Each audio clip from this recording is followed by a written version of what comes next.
A penniless nobody who's no use is grounds for divorce. Haha. Leaving the divorce papers behind as he exits, John walks away. On my hospital bed, I stare at the divorce papers, dumbfounded. I had my suspicions for a while, it's true.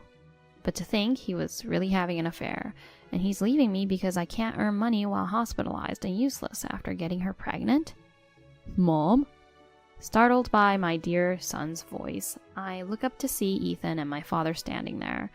My father frowns at what I'm holding. What are you going to do? That's decided.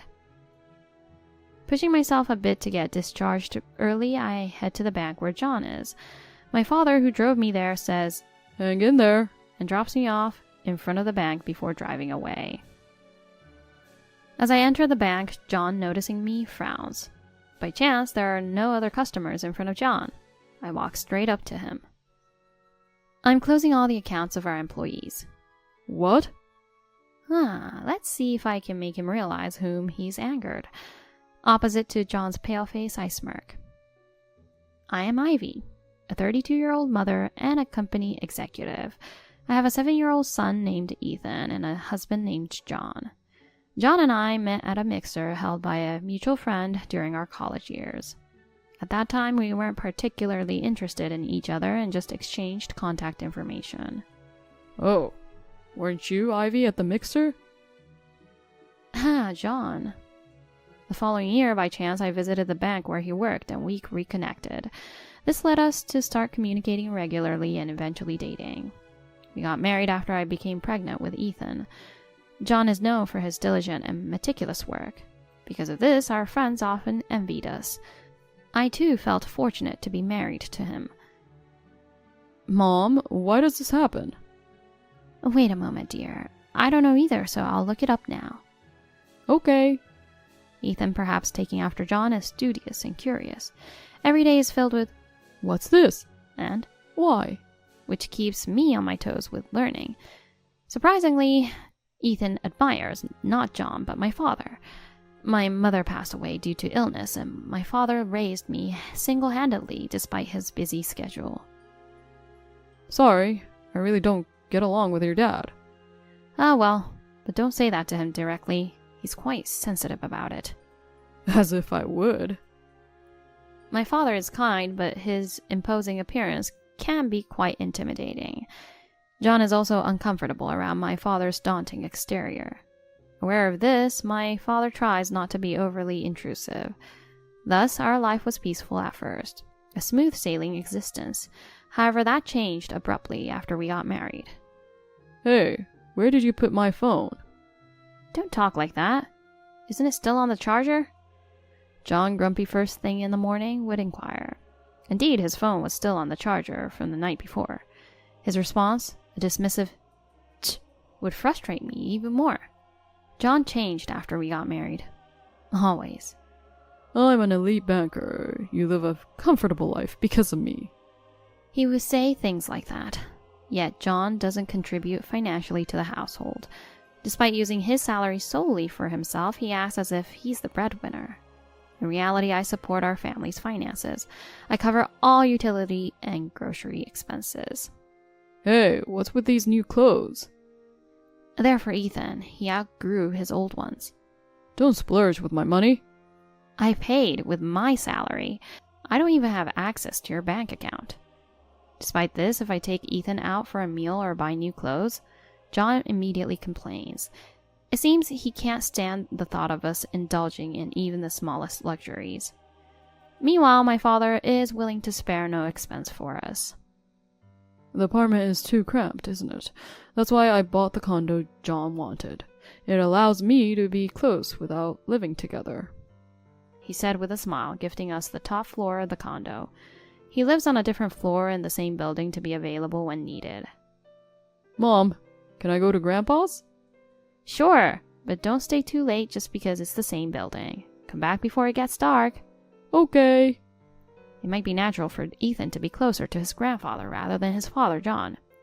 Ethan spends his time with my father whenever possible. Where's Ethan? He's with Dad. Interestingly, John never complains to my father. and it seems he tries not to say much about Ethan either, fearing that it might get back to my father through Ethan. He only acts tough with me. Indeed, I would keep quiet not to bother my father. Well, if it's just complaints, I could ignore them. That's how I lightly thought of it. Because of this attitude, John does not participate in parenting at all. I've been called out by Amy, so I'll be stepping out. Again? The one stealing John's time from parenting is his childhood friend, Amy. I dislike her, to put it mildly. John and I are like siblings, so please don't get the wrong idea. She says this every time we meet, yet she always tries to assert her closeness with John by saying things like, John used to be like this in the past, which is annoying. To make matters worse, John's mother adores Amy. Why didn't John choose Amy instead of such a woman? It would have been better if he had married Amy. Whenever I'm summoned to my in-laws, she makes sure to say things like that within my hearing. Although my father-in-law scolds her for it, she doesn't seem to care. Amy claims to be naturally naive. I'm just naturally naive, so I might inadvertently lean on John. I don't mean to make you uncomfortable, you know. It would be somewhat forgivable if she were much younger. However, she's 28, old enough to know better. The reason the two never got together is because of my father-in-law. I would never accept such a woman as a daughter, even in law. If you insist on it, I'll divorce you. Amy is not what anyone would call a good person. She's known for playing around with men, living an unemployed lifestyle, and always asking John to buy her things she wants. My father-in-law detests Amy and strongly opposed any relationship between them. I could never understand why my mother-in-law dotes on Amy so much. I apologize on behalf of my wife. You don't have to apologize, father-in-law. John is also to blame. He doesn't defend his wife when she's insulted, and instead he fraternizes with that woman. True to his words, John doesn't defend me from whatever his mother says. Sometimes he even laughs along. Grandma, why do you say such things? If Mom hadn't met Dad, I wouldn't have been born. Does that mean you wish I didn't exist? No, that's not what I meant at all. Ethan always stands up for me. Though he may not understand how children are conceived, he knows that it takes both parents to have a child. Since my mother-in-law adores her grandson, Ethan, she tries not to say such things in front of him.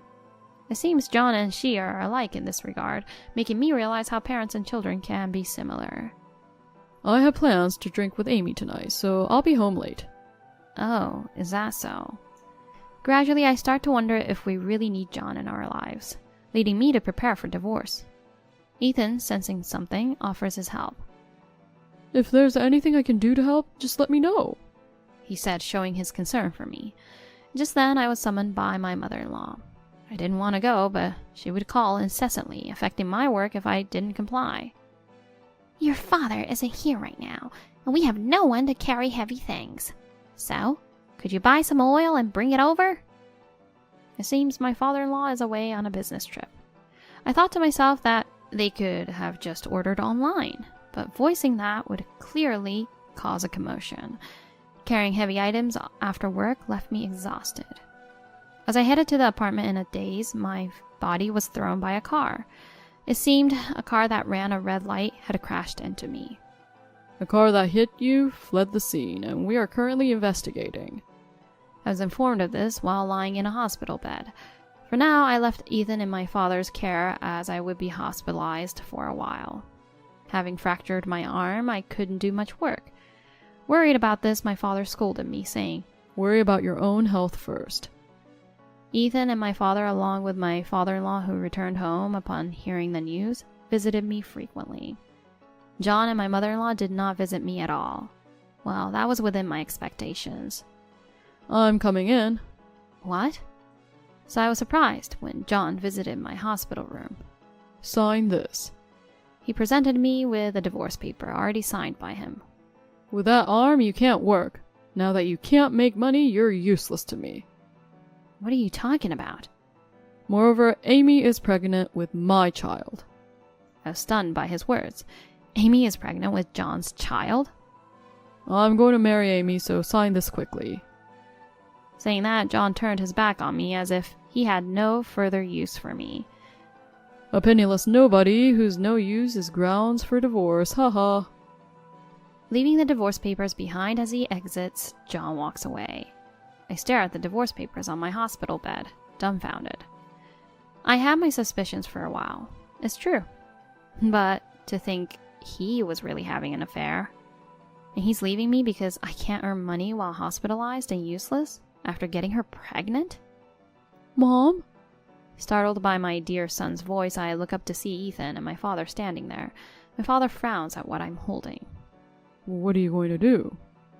That's decided, I answered, looking straight at my father, who nodded in agreement. Well then, let's retaliate. Pushing myself to get discharged early, I headed to the bank where John worked. My father, who drove me there, said, "Hang in there," and dropped me off in front of the bank before driving away. As I entered the bank, John, noticing me, frowned. By chance, there were no other customers in front of John. I walked straight up to him. "I'm canceling all the company accounts." "What?" John's expression said. "What are you talking about?" Ignoring the number tickets, I stood directly at the counter, and I could feel several people looking at me annoyingly. "Oh, my apologies. Perhaps you didn't understand without the company name." "What are you—" "I am Ivy Custard. Recently succeeded my father as the president. The company is Custard Corporation." "What?" Custard Corporation is an IT company that my father founded, now employing 1,900 people. It's quite famous in this area and within the industry due to its rapid growth in a single generation. Thus, John looked at me in disbelief, his eyes widening in shock. "That's a lie, right? You just want to get back at me." "If you think so, why not check for yourself?" Upon my suggestion, John immediately began to verify the information. After all, my maiden name Custard is uncommon, which is why my father chose to incorporate it into the company name. While John was busy confirming, I scanned the surrounding area. Having mentioned the company name, bystanders were now paying attention to us. "Oh, no way, is it true?" It seemed he had confirmed the facts. John looked up at me warily. "You're really from that Custard Corporation?" Let's make him realize whose daughter he's angered. Contrary to John's pale face, I smirked confidently. "So, please proceed with the cancellation quickly." Wait, we can't just... If you cancel all those accounts at once... By the way, my father is quite angry about this situation too. Pack your things and leave the apartment immediately. Huh? Why do I have to be kicked out? Apparently, he had forgotten that my father purchased the apartment, and it was under my father's name. Otherwise, why would he have dared to bring Amy into our home during my hospitalization? Forgot? That apartment was bought by my father, the former president. You haven't contributed a single cent towards it, and you haven't been providing for the household expenses at all. Instead, you've been supporting your mistress, Amy, with everything. In fact, we've been living on my salary alone. Whose earnings do you think you've been living off? That's... And now because she's pregnant, you expect me to hand over the apartment to you and your mistress? How much more do you intend to insult me? I deliberately raised my voice so those around us could hear. John naturally became anxious. After all, he is known to be a diligent man. The idea of him not contributing financially at home and having an affair with a childhood friend would tarnish his reputation. The looks from those around us turned cold. Is what I just heard true? The one who approached me was the branch manager of the bank. It turned out he had been listening to our conversation for a while. It seems we need to have a detailed discussion. I'm very sorry for the behavior of our bank employee. The branch manager apologized to me. Then I was escorted to a private room where I, John, and the branch manager discussed further. I apologize for the inconvenience caused. The branch manager sighed deeply and apologized again, forcibly making John apologize as well. I understand how you feel. It's natural not to want to entrust your finances to a bank that employed such a person. If you decide to proceed with the cancellation, we will arrange it. I am no longer his wife. However, I will reconsider the cancellation under one condition. Hearing this, both men looked up hopefully. though for John, the condition will be his worst nightmare. If he agreed to dismiss John Abbott from his position, I am willing to continue our contract with this bank. What? That is, of course, something we were already considering. It was going to be dismissed regardless. It seemed the branch manager had already intended to let John go. John's face turned from confusion to flushed anger, but before he could speak... Excuse me, Mrs. Custer's father has arrived. Another bank employee approached us.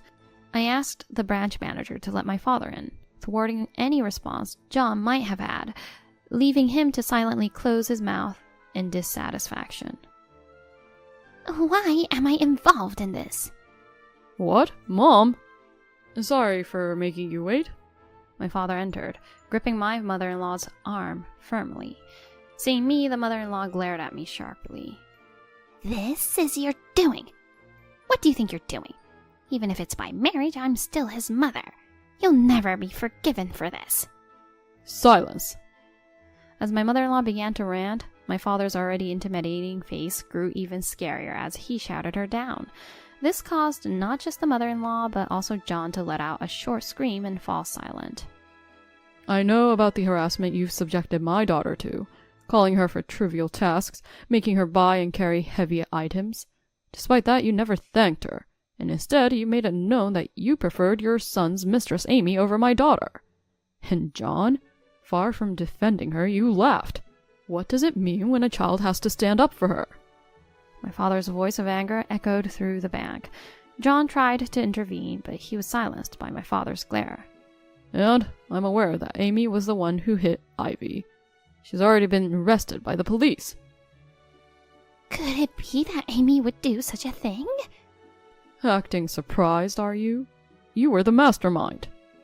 With another shout from my father, the mother-in-law was taken aback, while John seemed frozen in shock, having apparently been unaware. You and your son are the lowest. Ivy, let's go. Yes. Prompted by my father, we started to leave. The branch manager followed us, repeatedly apologizing. Thinking that it might be alright to continue our contract with this bank manager, I heard John and the mother-in-law arguing loudly behind us. They seemed to be blaming each other, their voices carried outside, where bystanders and bank employees whispered. So what we heard was true. Just as planned. Yes, they reacted just as we expected, which helped. Following our plan, we left the bank laughing triumphantly. John was successfully fired, and thanks to the thorough investigation by the police, Amy was given a custodial sentence. The mother-in-law was also taken by the police after it was discovered she had incited Amy to hit and run in an attempt to eliminate me, on top of calling me out. Mom, Grandpa, welcome back. We're home. Thank you for looking after Ethan, father-in-law. No problem. Seems you've settled everything.